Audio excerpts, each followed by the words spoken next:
Have you ever built your entire world around someone only to watch it crumble in a single gut-wrenching moment? That's what happened to me when I uncovered the truth about my fiancée Mia, the woman I thought was my forever, but who turned out to be a stranger in disguise. We were both 30, living in a cozy apartment in the city, planning a wedding that felt like the culmination of 6 perfect years. But as I sit here now, staring at the remnants of what we had, the betrayal hits like a wave crashing over me in the present, her laughter echoing in my mind, mixed with the sting of deception that foreshadowed the chaos to come. It all started innocently enough, yet looking back, the signs were there, subtle cracks in the foundation that I ignored, hinting at the storm that would shatter everything. Mia and I met when we were 24 at a mutual friend's birthday party. I remember seeing her across the room, laughing at something someone said, and thinking she was the most beautiful woman I'd ever seen. She had this infectious energy, the kind that made you want to be around her. By the end of the night, we were sitting on the patio, talking about everything, music, movies, travel, dreams, and I was hooked. We started dating a few weeks later and moved in together after a year. Things were great, or at least I thought they were. Sure, Mia liked to party more than I did, but it was never anything extreme, or so I believed. I figured we balanced each other out. I was the grounded one, and she brought the fun. When I proposed last year, I was sure I'd found my forever person. She cried when I asked her, and her answer was an immediate yes.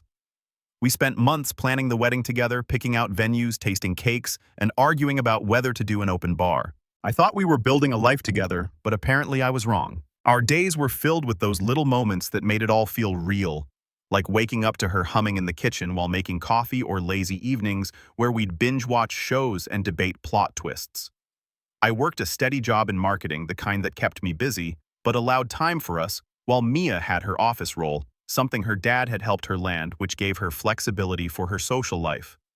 We dreamed about buying a house someday, maybe starting a family, and those conversations always ended with her snuggling closer, whispering how excited she was. But beneath it all, there were hints. I overlooked her late nights out with friends, coming home with stories that seemed a bit too vague, or the way she'd light up more for parties than for our quiet nights in. I chalked it up to her free spirit, thinking it added spice to our relationship, but now I see it as the foreshadowing of deeper issues, cracks that would widen into an abyss. The drama started with a damn package of all things. I wasn't even supposed to be home at that time. My shift ended early, and I figured I'd surprise Mia by coming home and cooking dinner. When I got to the apartment, I saw a small gift bag sitting at the door. It had a glittery tag on it that read, "To the wildest bride-to-be. You deserved every second of it. Love, Tasha." At first, I didn't think much of it. Tasha was Mia's best friend, practically glued to her side since college. I always thought she was a bit over-the-top, loud, dramatic, and the kind of person who thrived on chaos, but I tolerated her for Mia's sake. They were the fun duo, or at least that's how Mia always described them. Still, something about that note gave me a weird feeling. I brought the bag inside and set it on the kitchen counter, staring at it for a good 5 minutes. My brain kept going back and forth. It's probably nothing, but why does it feel weird? I decided to open it. I told myself it wasn't snooping. It was just curiosity. Besides, it was addressed to Mia, but left out in the open like that. Basically, an invitation, right? Inside, there were the typical bachelorette party things: a cheap plastic tiara, a bride's last ride sash, and some glittery confetti that spilled everywhere. But then, at the bottom of the bag, there was a pair of men's boxers used, not freshly laundered. My stomach turned, but I tried to rationalize it. Maybe it's a gag gift, some kind of stupid joke. Then I saw the flash drive. I don't even know what possessed me to check what was on it. I guess I was already uneasy from the boxers, and something about the way the bag screamed "Wild Night" wasn't sitting right with me. I plugged it into my laptop and opened the only file on it. The video started off innocently enough. Mia and her friends were sitting in a booth at some club, laughing and cheering. The camera wobbled as it zoomed in on Mia wearing the tiara and sash. She looked gorgeous as always, but there was something off about her energy. She wasn't just celebrating. She was on another level, like she didn't have a care in the world. The next clip was where things started to go downhill. Mia was on a stage at what was clearly a strip club, grinding on a male stripper while her friends whooped and hollered. At first I thought, okay, it's a bachelorette party, not great, but not the end of the world. But then the camera followed her as she pulled the stripper off stage, giggling and leading him toward a private room. I paused the video, my heart was racing. I told myself not to overreact, maybe it was just for show, right? Maybe she went in there, had a laugh, and walked out. But I knew better. Deep down, I already knew. The next clip removed all doubt. It showed Mia sitting in a lounge area surrounded by 3 guys. They were laughing, drinking, and flirting, but it didn't stop there. One of them leaned in and kissed her, and she didn't just let him, she kissed him back. Then another guy joined in. By the end of the video, she was leading all 3 of them into what looked like a hotel room. Tasha's voice in the background made it worse. She was laughing and narrating the whole thing. "Mia, you're a legend, bride of the year." I sat there staring at the screen, feeling like my chest had been ripped open. This wasn't the woman I'd spent the last 6 years of my life with. This wasn't the Mia who used to fall asleep on my chest while we watched stupid rom-coms. This wasn't the Mia who talked about how excited she was to start a family with me. The room felt smaller, the air thicker, as if the walls were closing in with the weight of her deception.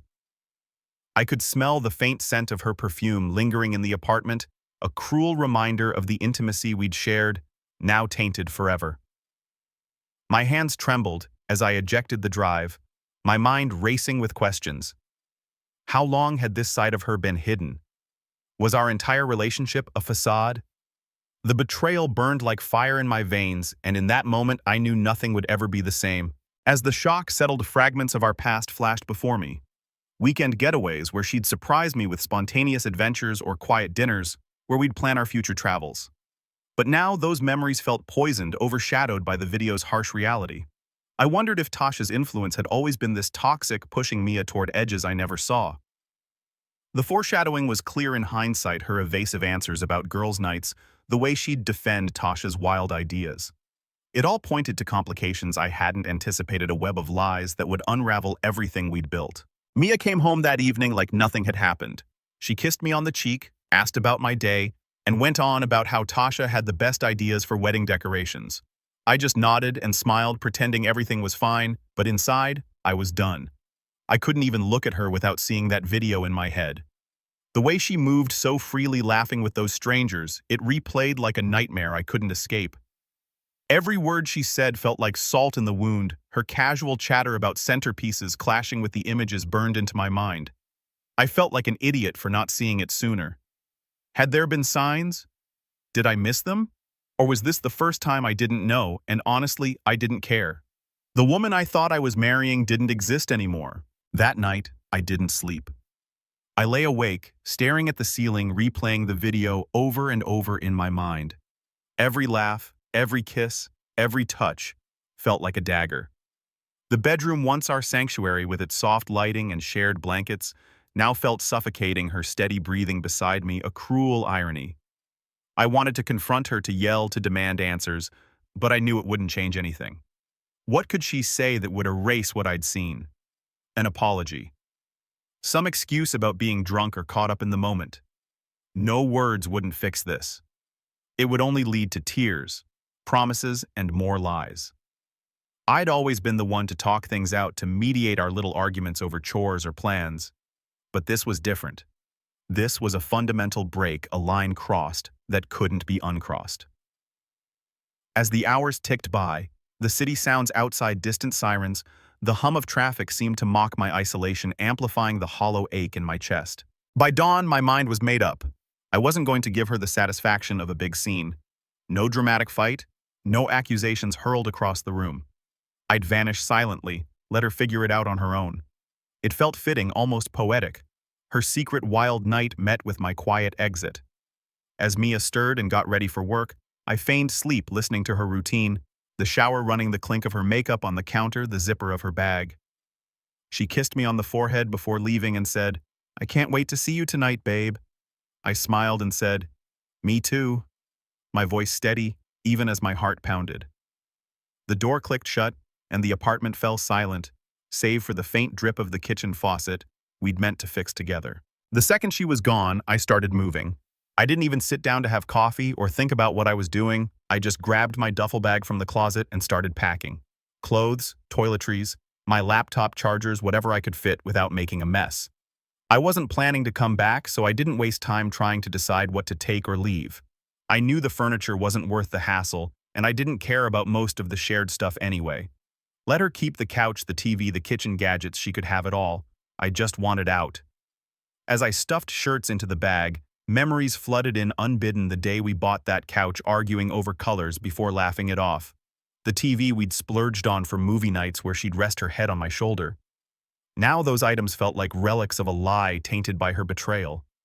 My hands shook slightly as I zipped the bag, the zipper's rasp echoing my resolve. I'd never done anything like this before.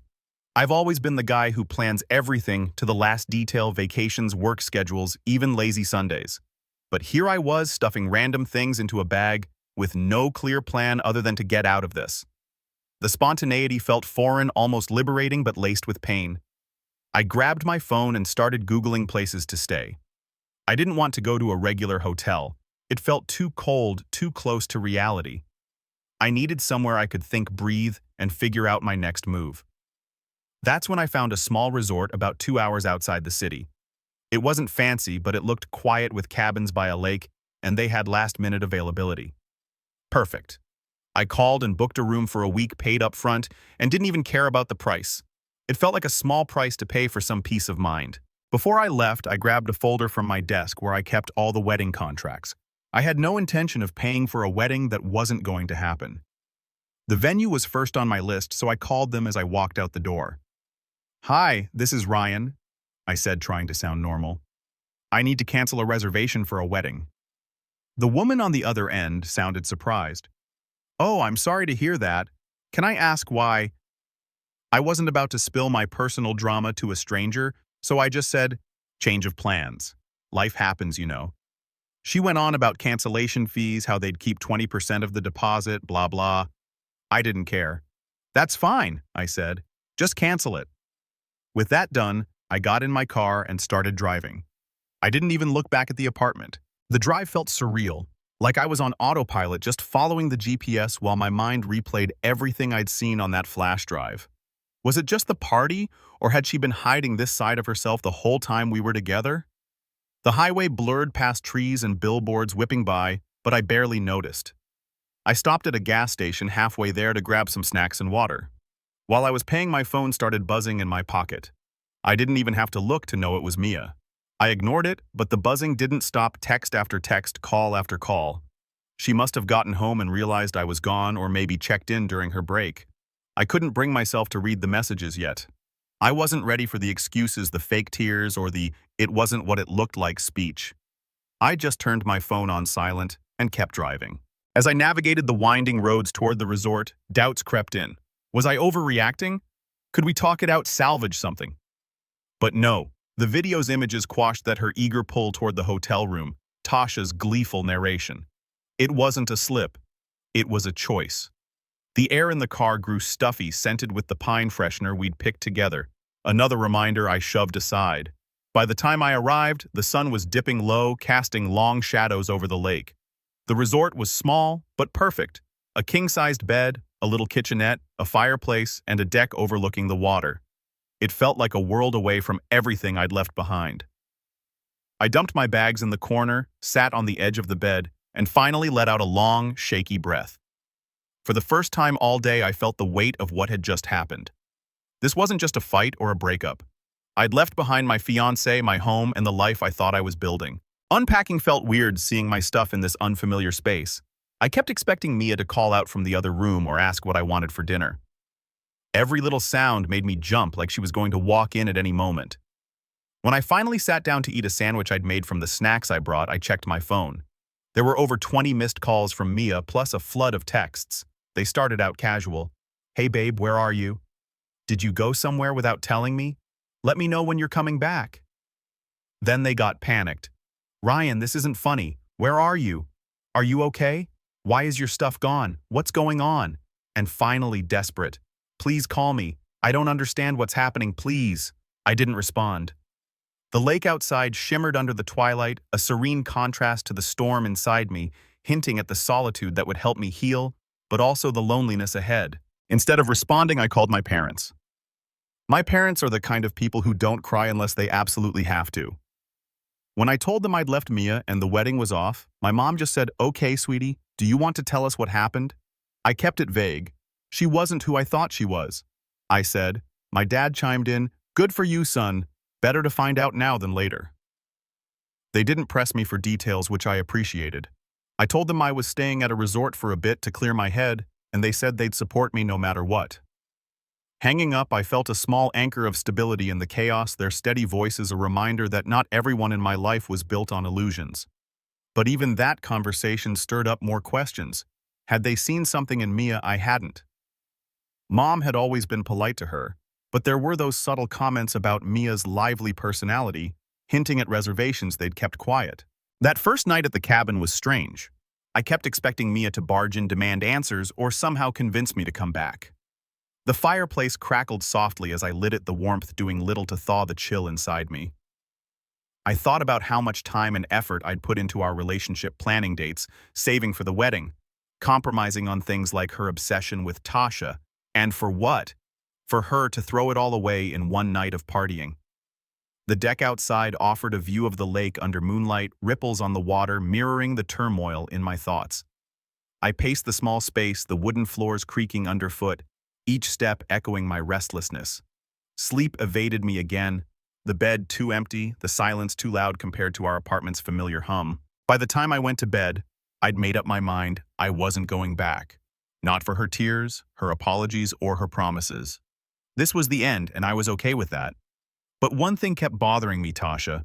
She wasn't just some innocent bystander in all this. If anything, she was the ringleader. That video wasn't just a candid recording of the night. It felt like a trophy, something she was proud to show off. And that damn note on the package, "You deserved every second of it." It was practically a confession. Tasha always rubbed me the wrong way. When Mia and I started dating, Tasha was one of the first people I met in her circle. She was loud, constantly making sarcastic jokes, and always had to be the center of attention. Mia thought she was hilarious and fun, but I thought she was obnoxious. Over the years, I learned to tolerate her because she and Mia were so close, but I never trusted her. Looking back, there were red flags. Tasha would constantly push Mia to go out even when we had plans.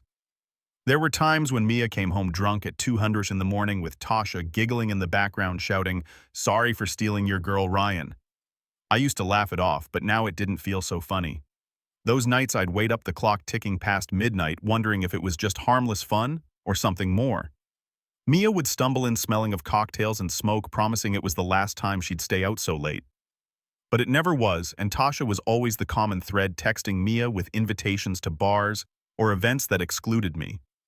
I recalled one weekend when we'd planned a quiet hike, but Tasha convinced Mia to join a group for a spontaneous road trip instead. I stayed home alone, telling myself it was good for her to have her own life, but deep down it gnawed at me the way Tasha seemed to pull her away, fostering a side of Mia that clashed with our shared dreams. At the resort, I decided to confront her, not Mia, not yet. I wanted answers from the person who encouraged this whole mess. I didn't want to call Tasha directly, so I used a burner number app to text her something vague, but baiting, "Hey, it's Ryan. We need to talk about Mia. Meet me at the coffee shop on 7th tomorrow at noon." She responded within 5 minutes. "WTF, are you okay? Is Mia okay? What's this about?" I didn't reply. The next day, I drove back to the city, parked a few blocks from the coffee shop, and waited. Sure enough, Tasha walked in right on time, looking as smug as ever. She was wearing her usual over-the-top outfit, a bright pink blazer, heels that looked impossible to walk in, and sunglasses indoors. Classic Tasha. I walked in a few minutes later and sat down across from her. She looked surprised to see me, but then smiled. "Ryan, you scared me with that text. What's going on?" I didn't waste any time. "Cut the crap, Tasha. I know about the bachelorette party." Her smile froze. What do you mean?" I leaned forward, keeping my voice low. "I mean the flash drive, the videos, the package you left on the doorstep. I know everything." She stared at me for a moment, then laughed nervously. "Oh, come on, Ryan. It's just bachelorette party stuff. You're not seriously upset about that, are you?" "Upset," I said, leaning back in my chair. "That's an understatement. What kind of best friend encourages someone to cheat on their fiancé and then sends them a highlight reel?" Her face turned red. "It wasn't like that," she said quickly. "It was just a fun night. No harm, no foul." I pulled my phone out of my pocket and opened the screenshots I'd saved. I slid it across the table, showing her the messages she'd sent Mia, Bride of the Year.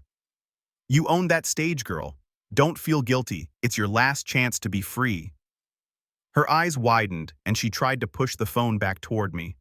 Ryan, you're taking this way too seriously. It's just tradition, you know. Every bride deserves one wild night. Tradition, I said, my voice rising slightly. Is that what you call it? Because to me, it looks like you were egging her on the whole time. Tasha sighed and leaned back in her chair, crossing her arms. Look, I didn't force her to do anything, okay? She's a grown woman. She made her own choices. And you were right there cheering her on, I shot back. You were supposed to have her back, Tasha.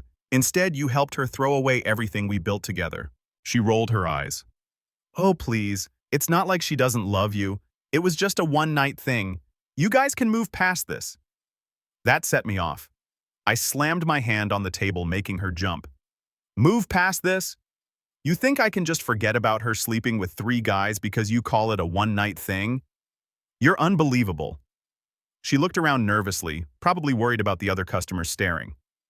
Okay, fine, she said, lowering her voice. I'm sorry. Sorry if it got out of hand. But honestly, Ryan, this is between you and Mia. Don't drag me into it. You're already in it, I said, standing up. And believe me, Tasha, everyone is going to know exactly what kind of friend you are. Her eyes widened. What does that mean? You'll find out soon enough, I said, grabbing my phone and walking out. On the way back to the resort, I thought about what she'd said. She's a grown woman. She made her own choices. As much as I wanted to blame Tasha for everything, she was right about one thing: Mia had made her own decisions. Tasha might have encouraged her, but Mia didn't have to go along with it. That thought made my stomach turn. I'd always seen Mia as this fun, carefree person, but now I realized she was just reckless.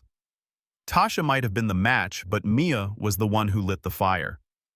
The drive back was quieter, the scenery blurring as I pondered how blind I'd been to their dynamic. Tasha's constant presence, like a shadow over our relationship. When I got back to the cabin, I started drafting an email.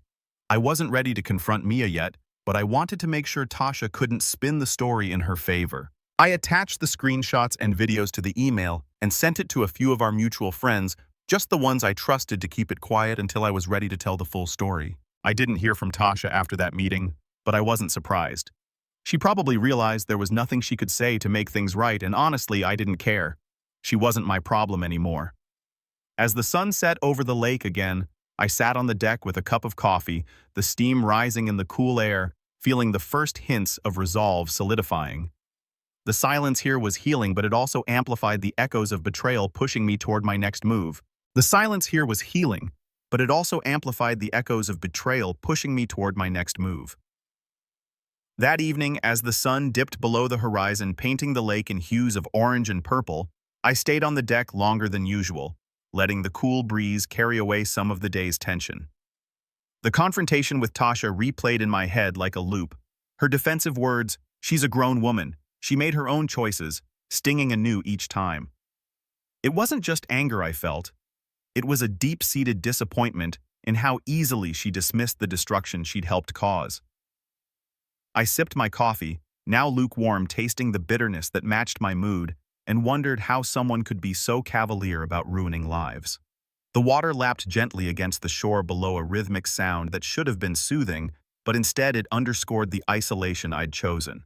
Over the next couple of days, I tried to settle into the rhythm of the resort, forcing myself to step away from the constant mental replay.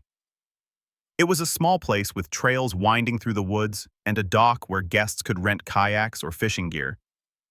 I hadn't planned on any of that when I booked it, but now it seemed like a way to fill the empty hours.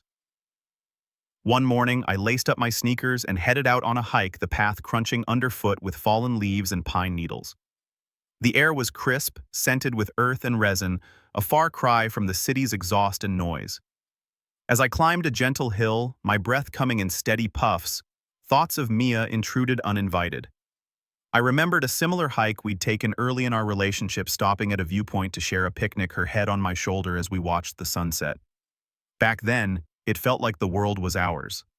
Now it was a painful reminder of how much had been illusions. Had Tasha been there from the start? Subtly eroding our foundation, I paused at a clearing overlooking the valley and sat on a log, the rough bark grounding me as I pondered her role. Tasha's influence had always been like a shadow lingering in the background of our happiest moments. I recalled holidays where she'd crash our plans, turning a cozy dinner into a raucous gathering, or vacations where Mia would check her phone constantly for Tasha's updates. I'd brushed it off as friendship, but now in the quiet of the forest with birds chirping overhead and the distant call of a loon on the lake, I saw it for what it was: manipulation. She thrived on chaos, pulling Mia into her orbit, and I'd enabled it by staying silent. My muscles ached from the hike, a welcome distraction. But as I made my way back to the cabin, sweat drying on my skin, the realization hit harder. Mia had chosen that path, but Tasha had paved it. I showered off the trail dust, the hot water cascading over me, washing away the physical grime, but not the emotional residue. In the afternoons, I'd try to unwind by the fireplace, flipping through a dog-eared novel I'd grabbed from the resort's small library, a mystery thriller that mirrored my own unraveling life too closely. The pages blurred as my mind wandered back to the video, Tasha's laughter in the background like nails on a chalkboard. Why had she sent that package? Was it arrogance, or did she think Mia would hide it forever? The cabin's wood-paneled walls closed in during those moments, the scent of burning logs filling the air, evoking memories of winters with Mia curled up beside me. But those were tainted now, replaced by questions. How many other nights had she hidden behind girls' trips with Tasha? I set the book down, unable to focus, and checked my phone again. The messages from Mia had multiplied, her tone shifting from desperate to accusatory after my meeting with Tasha, as if she'd pieced together that I'd spoken to her. "Ryan, what did you say to Tasha?" "She's acting weird now. Please, we need to talk. This is getting out of hand." It was during one of those quiet evenings as I prepared a simple meal in the kitchenette, the sizzle of vegetables in a pan filling the space, that I decided to call my parents again. I'd kept the first conversation vague, but now with the weight of the Tasha encounter pressing on me, I needed their perspective. Mom answered on the second ring, her voice warm but concerned. "Ryan, how are you holding up out there?" I told them about the meeting with Tasha, sparing no details on her deflections and excuses. Dad grunted in disapproval. "Sounds like she's as much to blame as anyone. People like that don't change, son." Mom suggested I consider talking to a counselor, something to help process the hurt, but I brushed it off. I wasn't ready for that yet. Their support was a lifeline, though, reminding me of the stable foundation I'd grown up with, so different from Mia's world of appearances and enablers. We chatted about mundane things too, like the weather back home and Dad's latest golf game, a brief escape that made the cabin feel less lonely. As the days blurred together, I found myself drawn to the dock in the early mornings, casting a line into the lake with rented fishing gear. I'd never been much of an angler, but the repetitive motion reel in cast out gave my hands something to do while my mind sorted through the mess. The water was still at dawn mist, rising like ghosts, and I'd think about Tasha's final words, how she tried to minimize it all. It fueled a quiet rage, but also clarity. This wasn't just about one night. It was a pattern with Tasha as the catalyst. One morning, a small fish tugged on the line, surprising me, and as I released it back into the depths, I felt a symbolic letting go, not fully, but a start. The sun climbed higher, warming the air, and I headed back the gravel path, crunching under my boots. Mia's texts kept coming, a relentless drip that eroded my resolve at times. Since the Tasha meeting, they'd grown more frantic. "Ryan, please answer me. I know you're upset, but we need to talk. I love you, please don't give up on us." Each one twisted the knife, but I held firm, silencing the notifications. It was in this solitude, amid the natural beauty of the resort, the rustle of leaves, the occasional splash of a jumping fish, that I dissected our relationship further. Tasha's role loomed large, her chaotic energy a constant pull on Mia, but ultimately Mia had succumbed. I wondered if her conservative parents had any inkling of this side of her, always so proper in their judgments of us. That thought planted a seed, one that grew as I reflected, maybe they needed to know the truth too. But not yet.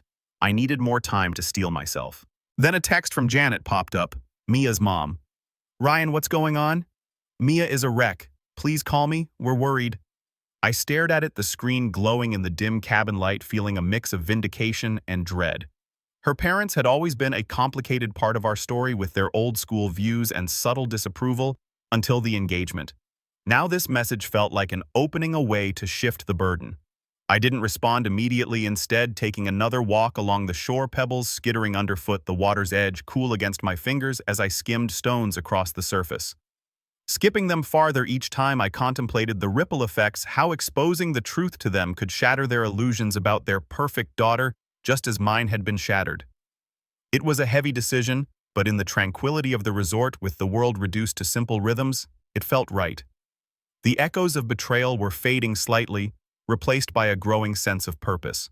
Tomorrow I'd drive back and face them. The next day I drove back into the city, the highway humming beneath my tires, as the resort faded in the rearview mirror. The purpose that had been building felt sharper now, a determined edge cutting through the fog of hurt. I headed straight to Janet and Henry's house, gripping the steering wheel tighter than necessary, my knuckles white against the leather. I didn't tell Mia I was going, even though I knew she'd probably lose it once she found out that was part of the point. Let her feel the ground shift under her without warning, just like I had. The suburbs unfolded around me, neat lawns and picket fences that always seemed too perfect a facade, much like the one Mia's family maintained.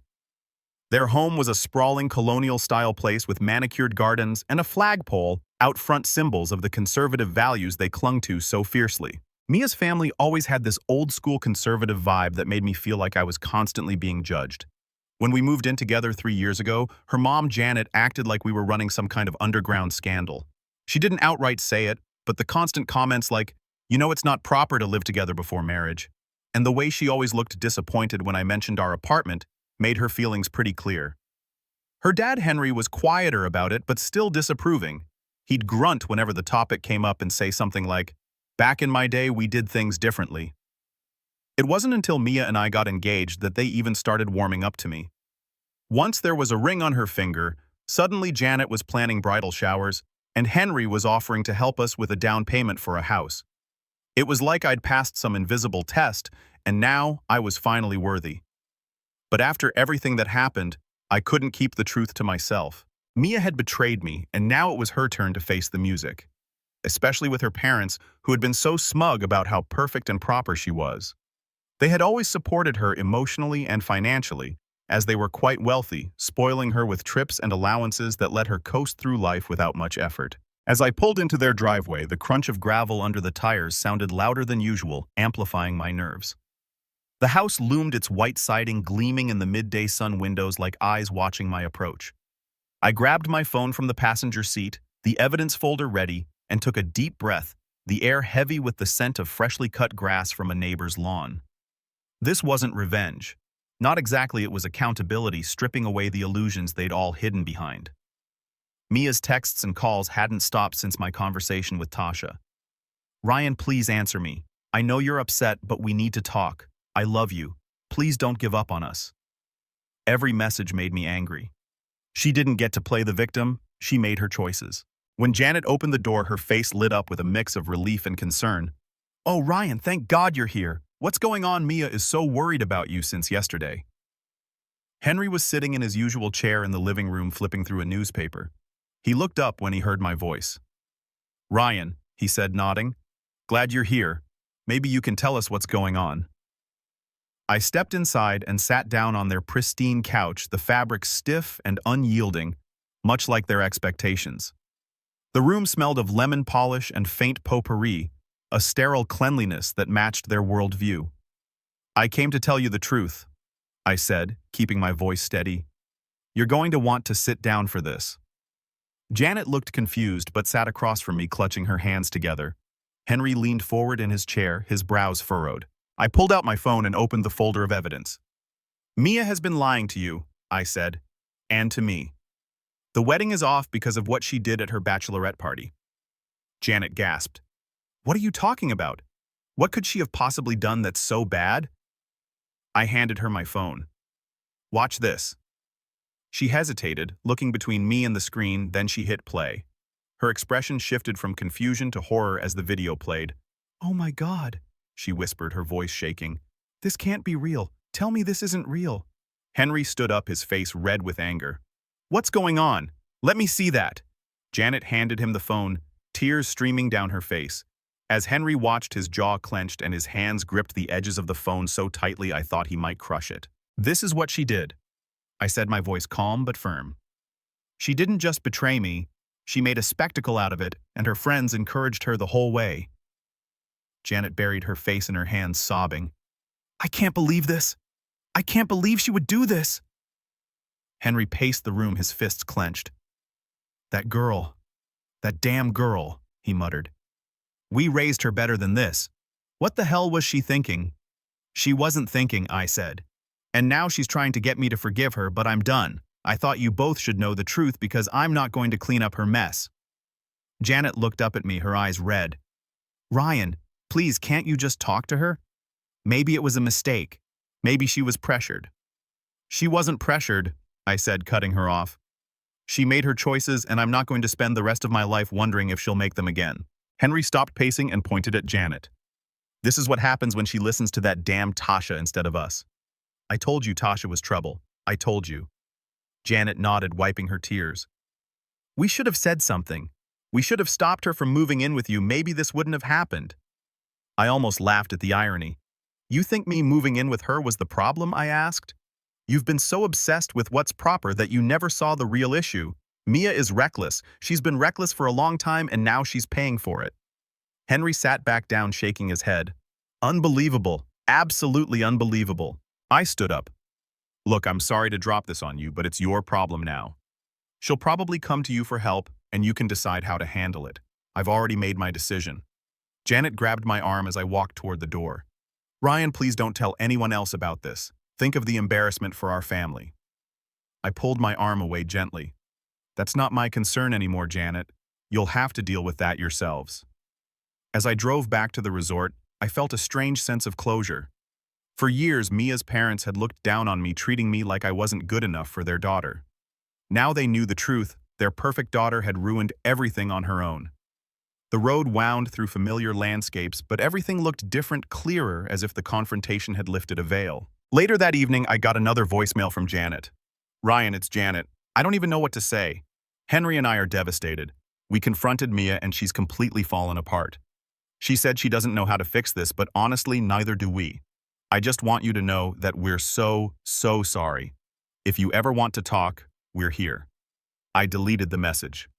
Mia could deal with her parents now. I was done. Let her explain herself to them. Let them pick up the pieces. I wasn't her safety net anymore. Back at the cabin, as the stars emerged over the lake, their reflections twinkling on the water, I poured a glass of water and sat by the window, the cool glass against my palm grounding me. The fallout was just beginning, and for the first time I felt ready for whatever came next. It didn't take long for the truth to spread. After dropping the truth bomb on Mia's parents, I decided to widen the circle. I wasn't being vindictive, okay, maybe a little, but people needed to know what Mia and her crew were really about. If I didn't say anything, they'd sweep it under the rug like it never happened. That wasn't going to fly. Back at the resort that night, after deleting Janet's voicemail, I sat at the small table in the cabin, the lamp casting a warm glow over my laptop screen. The lake outside was dark now, only the occasional ripple from a night breeze disturbing its surface, a metaphor for the waves I was about to send through our shared social world. I'd already emailed a few trusted mutual friends with the screenshots and clips, but now it was time to be more direct. The air in the cabin felt charged, the faint scent of wood smoke from the dying fire lingering as I typed out messages, my fingers flying with a mix of resolve and lingering pain. The first person I reached out to was Rachel, one of Mia's closest friends.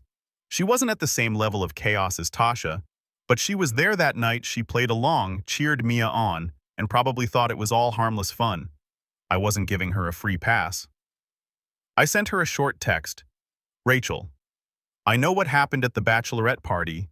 I've got the videos and messages to prove it. Don't play dumb, we need to talk. Rachel called me within minutes, her voice shaky like she was caught off guard. Ryan, what the hell is this? Where did you get this? Does it matter where I got it? I said, keeping my tone calm. You were there. You saw everything. She stammered for a bit before blurting out, I didn't know it was that bad. Okay, I thought it was just some dancing and flirting.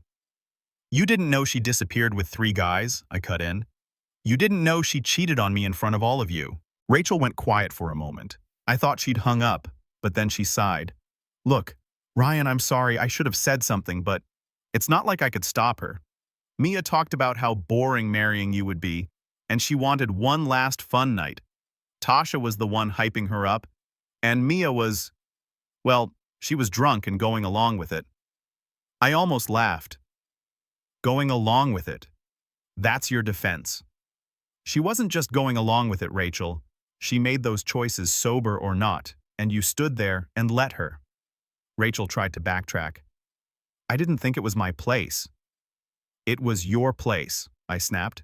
You're her friend. A real friend would have stopped her. She didn't have much to say after that. By the end of the call, she apologized again and swore she'd talk to Mia. I wasn't holding my breath. As I hung up, the cabin's quiet pressed in, broken only by the distant hoot of an owl outside. Rachel's words about Mia finding marriage boring stung deeper than expected, a fresh wound on top of the betrayal. Had Mia confided that to her friends all along? It made me question every late-night conversation we'd had, her assurances of excitement now ringing hollow. I paced the room, the floorboards creaking softly, trying to shake off the hurt. To distract myself, I stepped out onto the deck, the cool night air nipping at my skin. Stars scattered overhead like indifferent witnesses. The lake's dark expanse mirrored my thoughts, vast and unsettled. Sharing with Rachel was just the start. The truth needed to ripple further, exposing the cracks in Mia's perfect facade. The next domino to fall was Tasha. I didn't have to do much there because by now Mia's parents were in full damage control mode. Janet and Henry must have laid into Mia after I left their house because the next day, Mia called me over 20 times. I didn't answer a single one. Then Tasha texted me, and her tone was anything but friendly.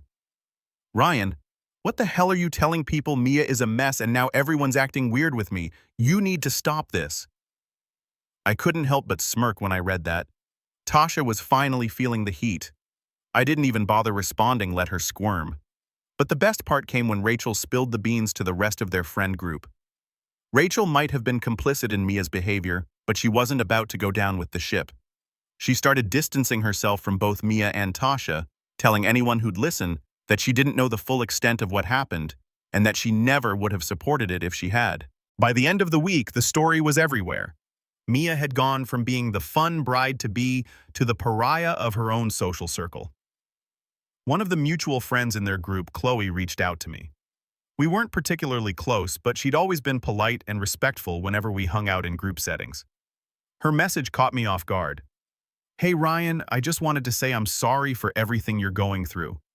I had no idea Mia was capable of something like that. If there's anything you need, let me know. It was a small gesture, but it meant a lot, proof that not everyone was blind to the reality. Meanwhile, Mia was still trying to get in touch with me. The texts had slowed down, but they hadn't stopped entirely. Ryan, I know you're mad, but we need to talk. Please, I'll do anything to fix this, just tell me what to do. It was almost pathetic. She wasn't apologizing because she felt bad about what she did. She was apologizing because her life was falling apart. Then Tasha and Mia finally had their falling out. It started as a quiet disagreement, but quickly escalated into a full-blown argument. Tasha, fed up with being blamed for everything, told Mia, "Don't act like I made you do anything, you were all in. Stop playing the victim." Chloe heard about the fight and texted me, "Tasha and Mia aren't speaking anymore. Tasha is telling everyone Mia used her as a scapegoat. It's a mess." I couldn't help but feel a bit of satisfaction. For years, Tasha had acted like she was untouchable, manipulating people and causing drama. Now her alliance with Mia was crumbling, and the group was fracturing along with it. Friends who'd once idolized their fun duo were picking sides, most opting to distance themselves from the toxicity. In the midst of this, I took longer walks around the resort trails, the paths winding through dense woods where sunlight filtered through the canopy in dappled patterns.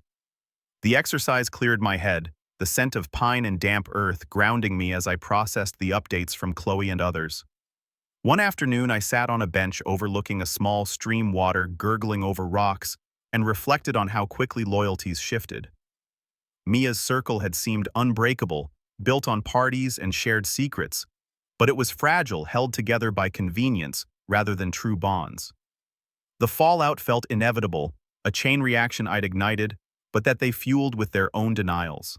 As the days passed, more details trickled in through texts and calls from mutual acquaintances.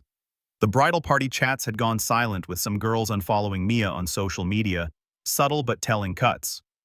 Tasha, ever the drama queen, posted cryptic updates online about fake friends, which only alienated her further.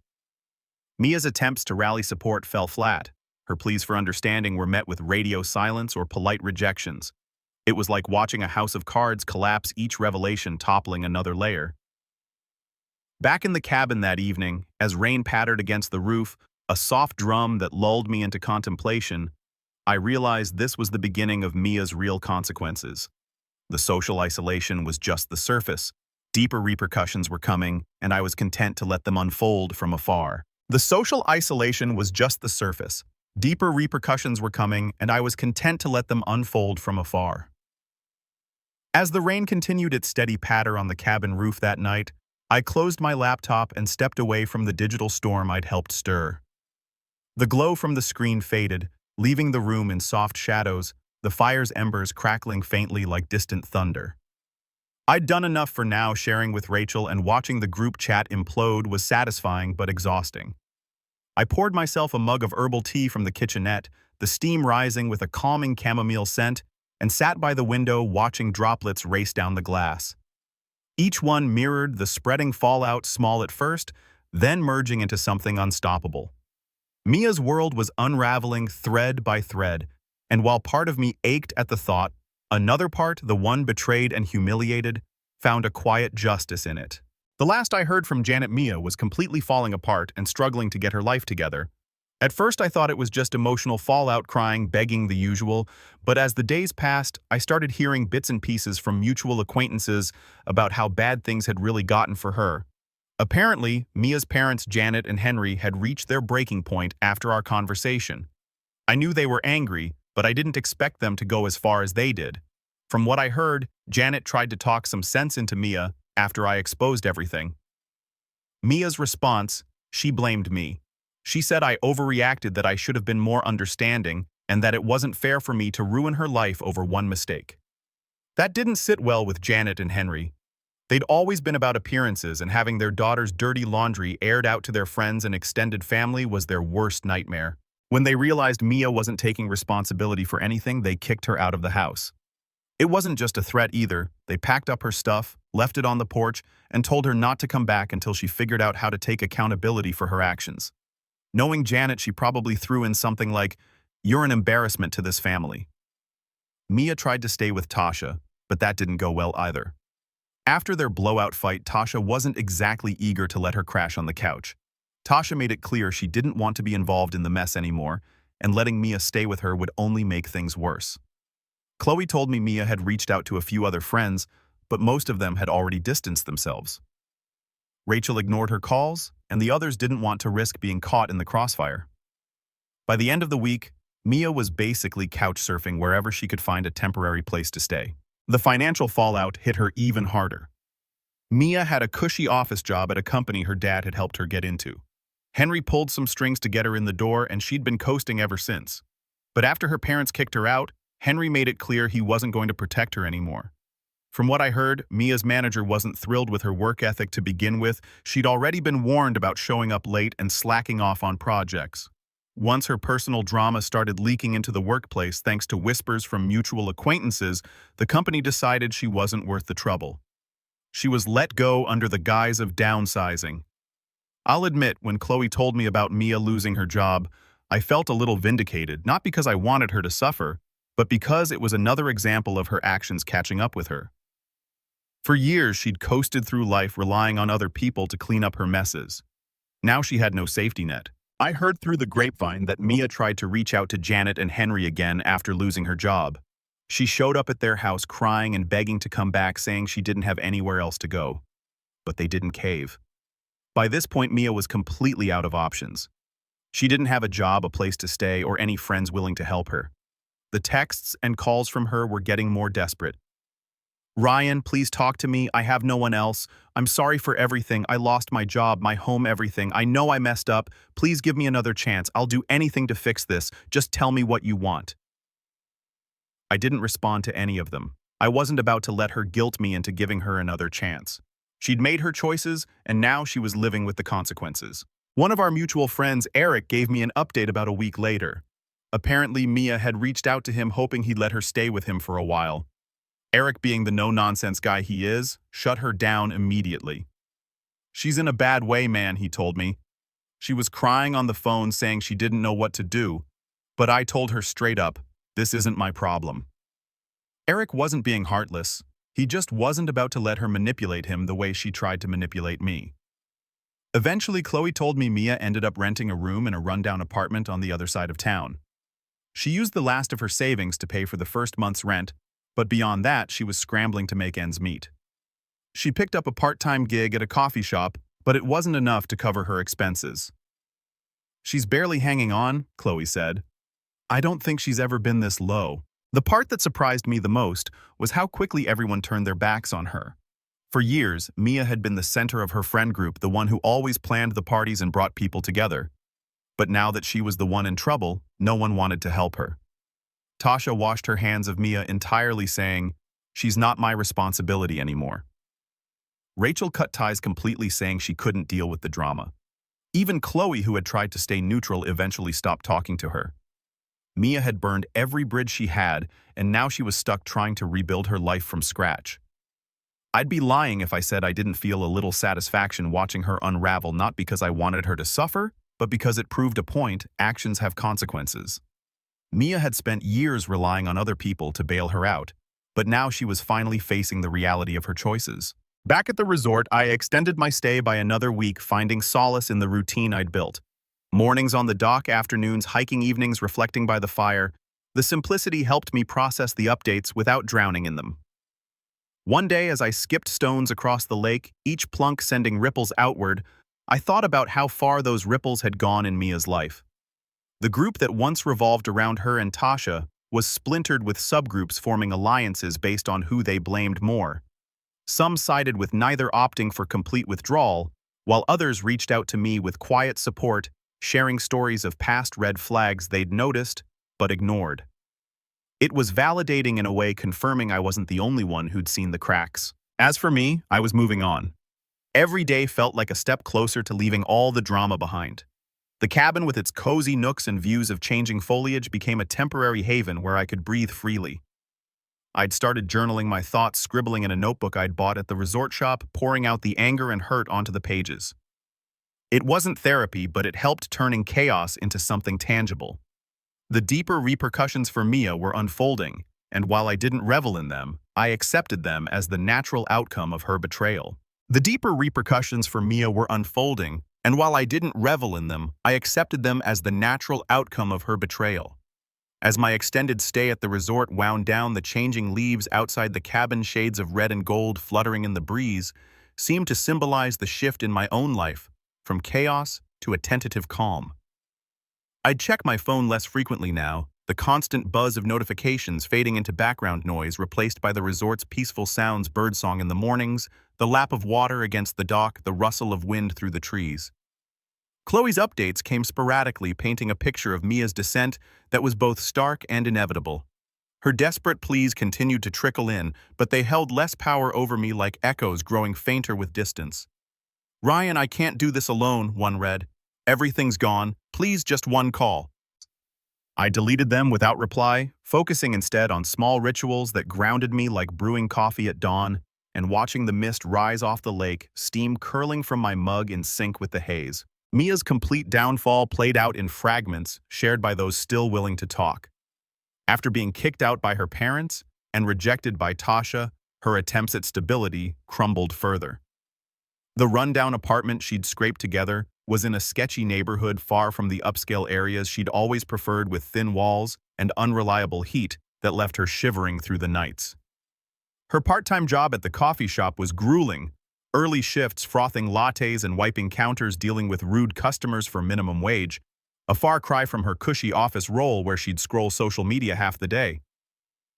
Chloe mentioned Mia looked exhausted in the rare sightings. Her once vibrant energy dulled, bags under her eyes from sleepless worry. Bills piled up: rent, utilities, even groceries became a stretch, forcing her to skip meals or rely on cheap ramen, the kind we'd joked about in our early dating days as broke but happy fuel. Now it was just broke. Her parents' tough love extended beyond eviction. Henry cut off her access to family accounts, and Janet refused calls, insisting Mia needed to grow up on her own. Extended family, once doting aunts and uncles who'd showered her with gifts, distanced themselves after hearing whispers of the scandal invitations to gatherings drying up. Even attempts to reconnect with old college acquaintances fell flat. Their responses polite but evasive, no one wanting the drama. Tasha, in a final twist of irony, blocked Mia, entirely posting vague social media rants about toxic people that everyone knew targeted her former best friend. The isolation hit hardest, Chloe said. Mia wandering alone, scrolling through old photos of parties and trips, realizing the friends she'd prioritized were fair weather at best. One evening, as I sat by the fireplace, flames dancing and casting flickering shadows on the walls, Eric called with more details. Mia had tried applying for new jobs, but her resume, thin without her dad's connections, garnered few callbacks, and references from her old workplace were lukewarm at best. She confided to a distant cousin about considering therapy, but without insurance or funds, it remained a distant hope. Her desperate pleas to me evolved into raw admissions. "I see now how much I hurt you. I was selfish, blind. Please, Ryan, I have nothing left." Reading them stirred a flicker of pity, but not enough to respond. I'd spent years being her anchor. Now she had to learn to swim alone. The satisfaction I'd felt earlier softened into detachment, a recognition that her rock bottom might be the start of real change, though that wasn't my concern anymore. As my time at the resort ended, I packed up slowly, folding clothes with deliberate care, the duffel bag feeling lighter than when I'd arrived. The drive back to the city was contemplative highways giving way to urban sprawl, but my mind was clearer, unburdened by the weight of what-ifs. I crashed with a buddy, temporarily scouting for a new apartment, something simple, mine alone, with views of the park where I could run and clear my head. Work picked up projects that demanded focus, pulling me forward, colleagues offering quiet support without prying. Evenings I'd meet up with old friends I'd neglected during the Mia era, laughing over beers about lighter things, rebuilding connections that felt genuine.